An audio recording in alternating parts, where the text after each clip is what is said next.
Lots of people had never heard of the settlement, but we hadn't. It's funny that, isn't it, that nobody, local knew about it.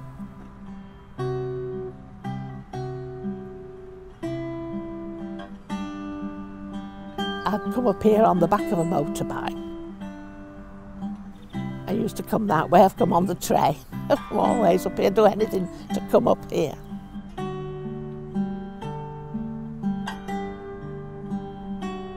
It's a way of life even for people who have regular 9-to-5 jobs.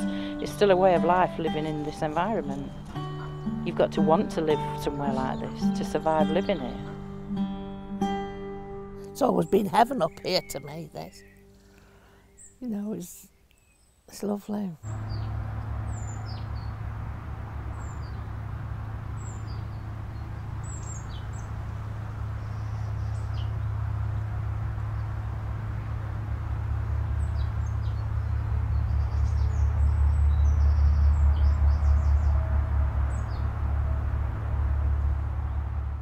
In 1936, I came with my parents.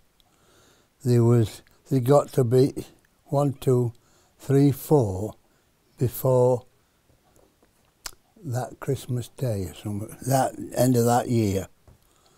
And they were Marriott's, Penny's, Bretton's next door, and my parents here. It was for the unemployed. And those who, they were all unemployed, the first 40. I am one of 3 children, I'm the middle one. An elder sister and a younger sister.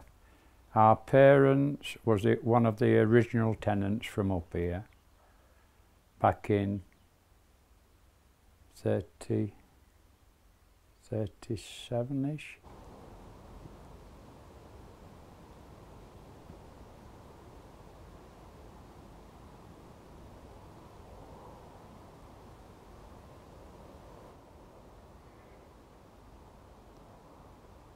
I grew my first acre of cabbage when I was 16 years old. To keep me off the land, being a farm worker, my mother and father said, you've got to learn a trade first.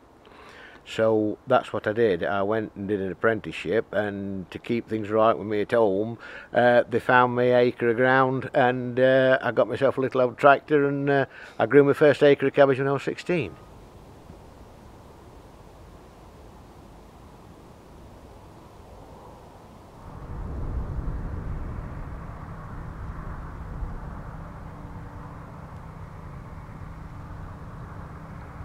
Pete's family came up here in 1952. They came up from Shropshire. 1965, we came here on the 12th of May. I was born at number 4. I lived there till probably mid-20s. Then got married, had kids, and I live at number 8 now. I'm 85 now, and I've been coming since I was 7, so nearly 80 years, isn't it? Not quite.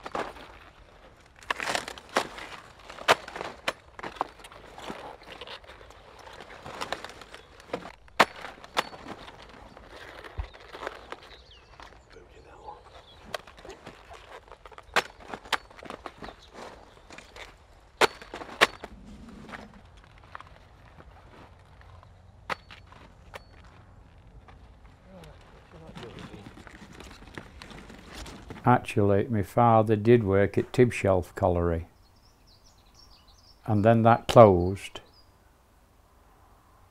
and he was always a keen gardener,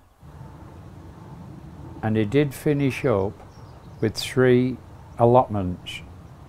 They had a yearly competition for the best kept allotment, and my father won that for 3 consecutive years.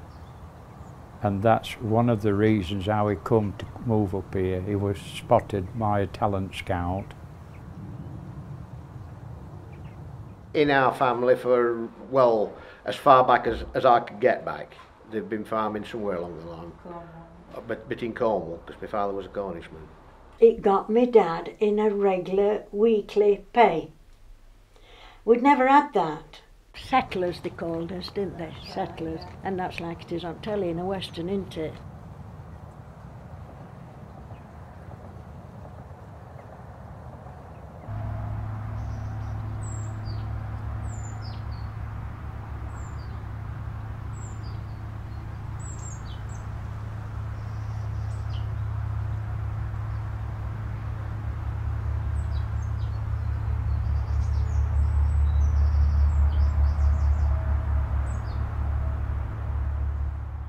When we came up there, we got onto that main road at the top and turned down that little lane, little narrow lane, and I thought, good heavens, where are we going? We seem to go for miles along this lane.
Some had 5.5, some only had 4.5, depending how the road was.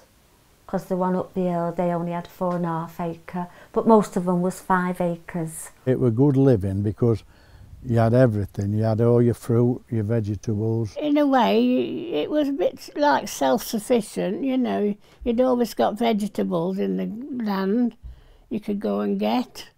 And if you've got eggs, oh, we used to keep goats, so we'd always got milk.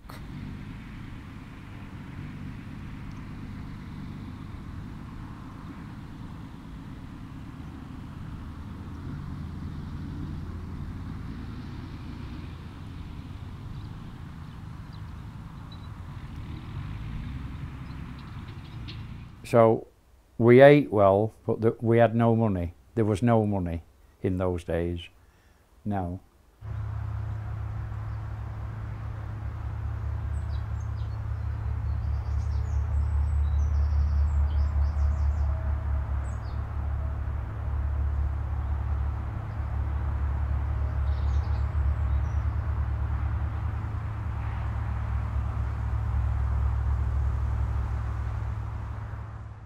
On this estate, most of them went to Bolsover Pit when they left school.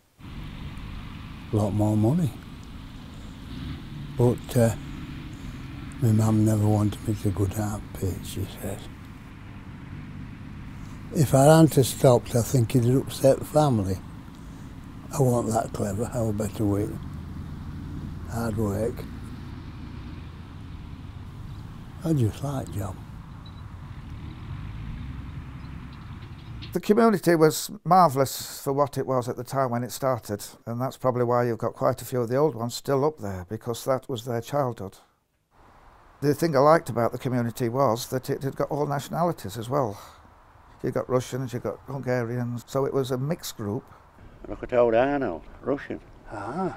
Are you all right, Brian? That's how we used to talk. He made a planter out of an old motorbike. 2 women up back, planting lettuce and that, didn't he? No, we had 3, didn't he?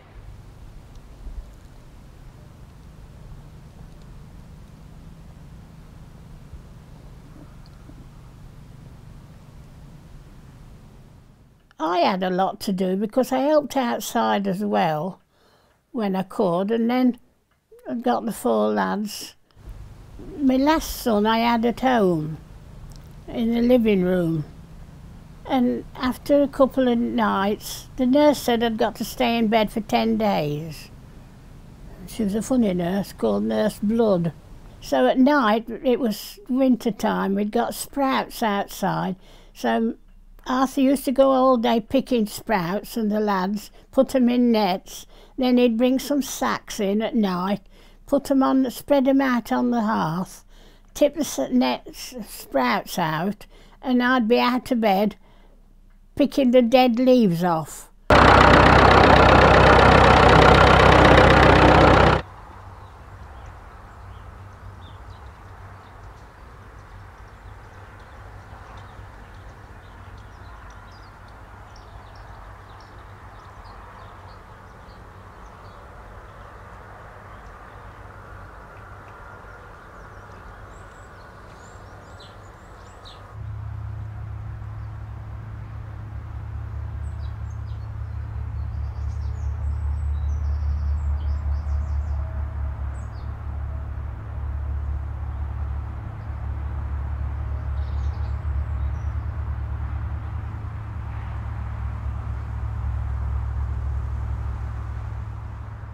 I've always said, when Marks and Spencer's come, they ruined it. It was top quality stuff, because that's all they wanted, Marks and Spencer. Well, he even supplied their own. Best price you could possibly get. Yeah. But it was selective on your produce. They wanted it just to weigh 9 ounce, so you'd cut celery, and you'd be stood up to your knees in celery leaves, what you'd have to cut off to make it weigh 9 ounce.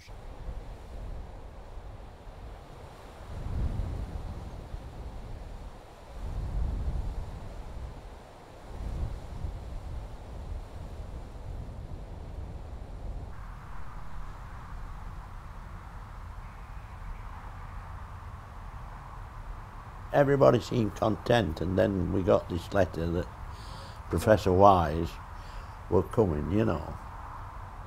And he came and gave his verdict of it, and then we had General Manager from LSA, and we were all waiting for him in packing shed, and he were in office, and nobody made a move to go to office like. They kept saying to me, "Are we going in office then?" I says, "Well, no," I says, "it's us that's going to lose the job, not him, isn't it?" You know. And he said he was sorry that it was closing and he was going to lose a lot of nice people, and you know, the general rigmarole. But they were closing, and that was it, like.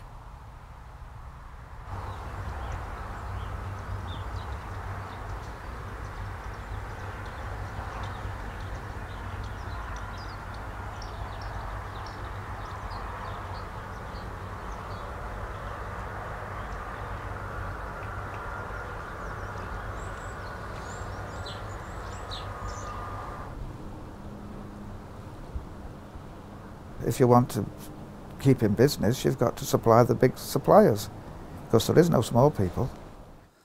I think days of little, same as myself, they'll have gone.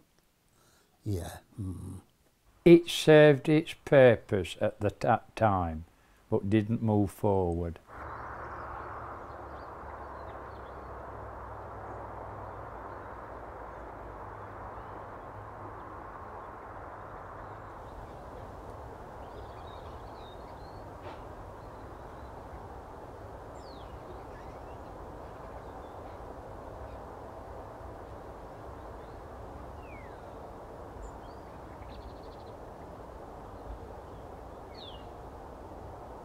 That tractor actually came from the health service. It was one of Mapley Hospital's tractors at Nottingham, and they used to farm about 30 acres. This was their planter as well, so the tractor and the planter have been together more or less all the working life. You put your planting upside down, and as you put your planting there, you pull it back, that holds it, that takes it round, and then when it gets down into the ground at the right time, there's a cam down there that opens that up and lets you plant out, and then they come back up ready open for you to put the next one in, like that. They were all market gardeners when the place was built, and we're sort of carrying that tradition on best we can. When John got made redundant from his job that he'd been working at for such a long time, he said, "I'm not going to work for anybody else again, and I am going to see if I can make this work." Because it is hard life, what he does and how he does it.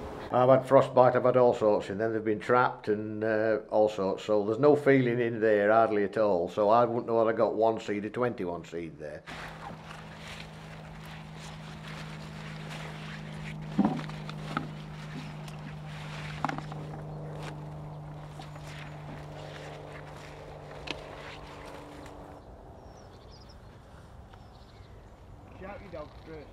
Lily Rose, come. Lily Rose, come.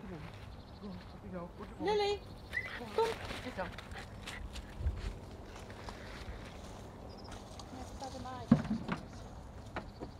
Lily, Lily. Lil, come here. Lily, Lily. You get run over.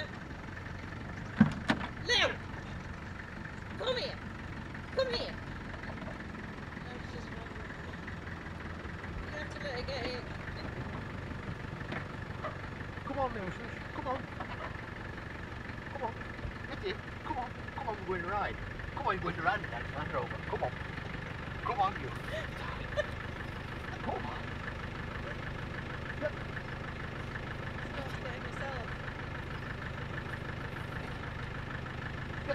Oi! Come here. Now, come here.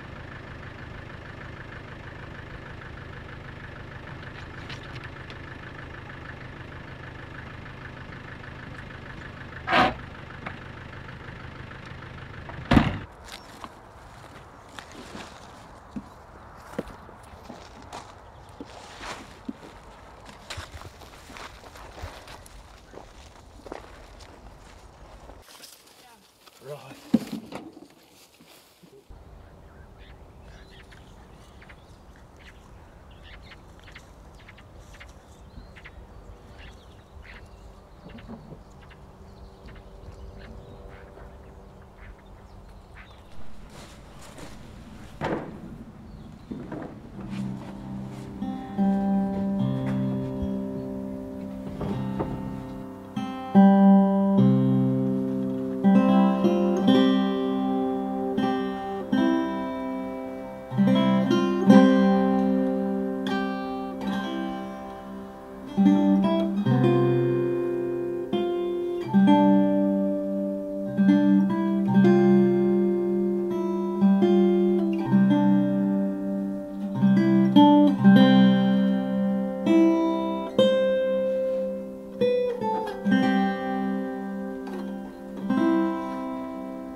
I wanted it to keep going.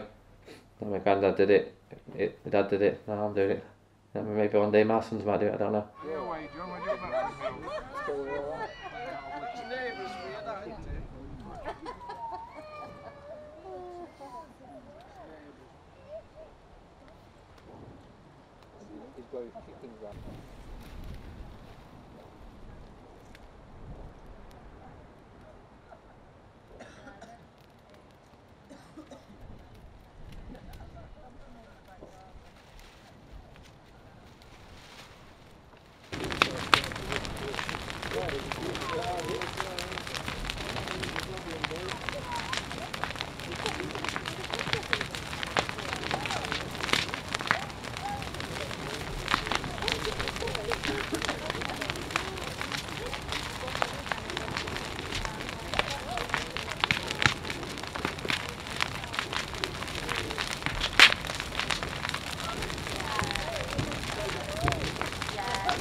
At first, as my kiddies were growing up, I said, oh, let's go and live in a place where there's street lights, buses, for kiddies being so young.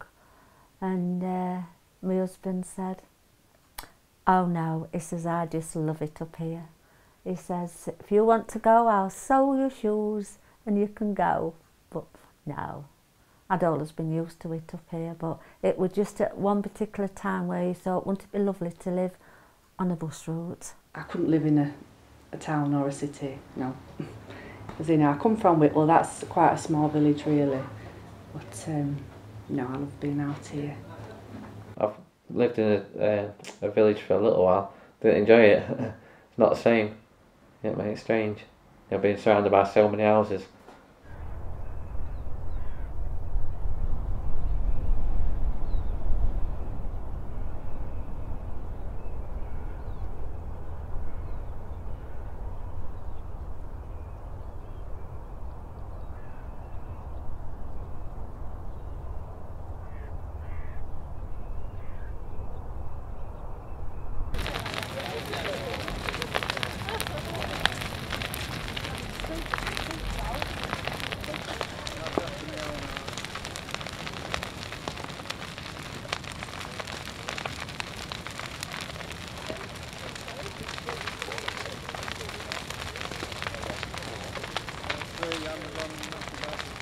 The world is growing items of food that are luxury rather than necessity. And I think in time to come, we've got to look at what is necessity rather than is a luxury crop. Otherwise, we're not going to feed the world anymore. Soup, anybody? It's finally told we've got Canglet windy. Hey? 2 days after it left it. Yeah. Something's got to be addressed to look at, say, at what we actually need to sustain life rather than what we need to eat luxurious fruits all year round.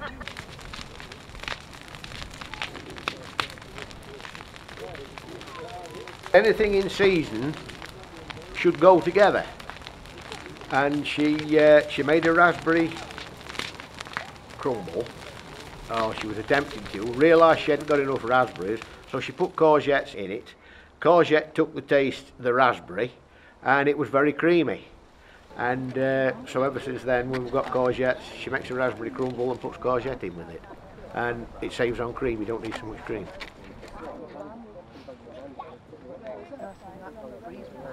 Talking about organic food, this is exactly what our parents did. It was organic. It was manure from your poultry and your pigs that fed the land that fed your veg.